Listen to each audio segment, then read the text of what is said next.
For those of you who have looked at your program and are expecting Tom Siess to stand up here next, he has metamorphosed into the body of Sharon Green. Tom is unable to be here, but Sharon has agreed to read his remarks, and it's especially appropriate to have Sharon, who has spent as much of her life as I've known her, bouncing back and forth between the Bay Area and the East Coast, and representing someone from true north.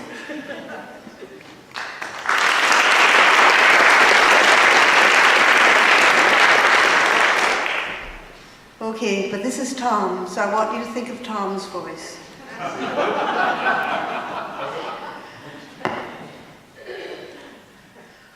Oh, how I wish we could be with you all for this very special occasion. You all are part of our wonderful CDSS family, a large extended family that has so greatly enriched our lives through music, dance, song, and friendship. Brad Foster has been a very significant part of that family, and he has enhanced the lives of all of us by his many years of service as a leader, caller, dancer, and friend. It is truly fitting that he should be honored with this Lifetime Contribution Award. Anne and I send our special congratulations to you, Brad, remembering fondly the many hours we spent together.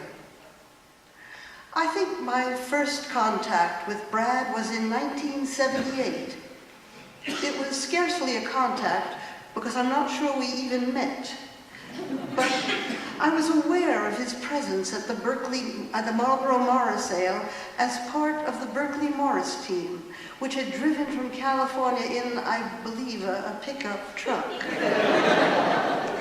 Somewhere in a set of old slides, I have a photo of young Brad with his long ponytail at one of the events that weekend.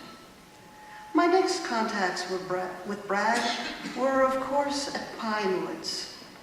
The most memorable of those early days was the year, probably 1986, when I was asked to sub for Catherine Gallup, who was then a member of the CDSS National Council.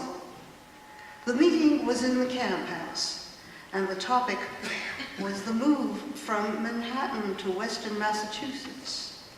As a newbie, I didn't understand all the issues, but I did know that the tension in the room was palpable. This was clearly a decision of great import, and one which caused great friction between competing views. What I remember most was how cool Brad remained, and how well he stick-handled the matter. I instantly became a Brad believer. My next memory of Brad comes from his role in 1987 as one of the staff at the Peterborough Assembly, arranged by Catherine and David Gallup in Peterborough, Ontario.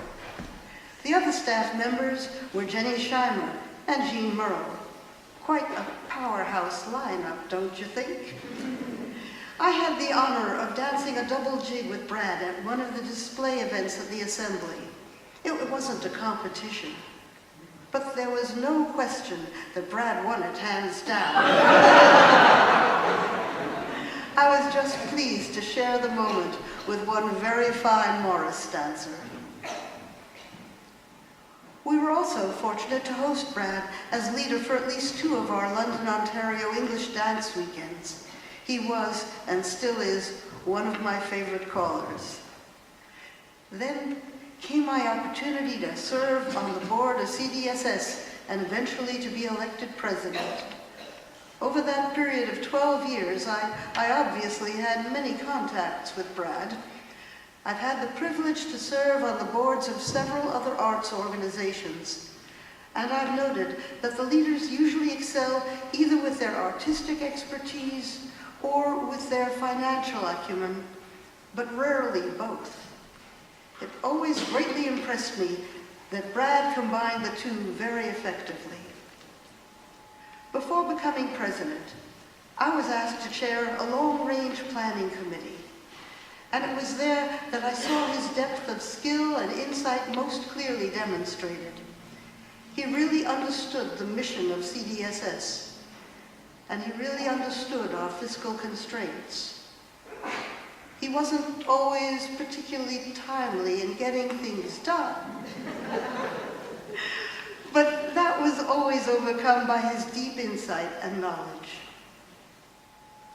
It was when I became president that I really had the opportunity to work closely with Brad.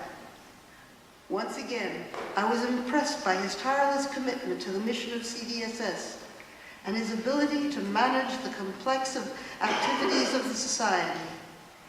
He always maintained a good sense of humor, even through difficult deliberations.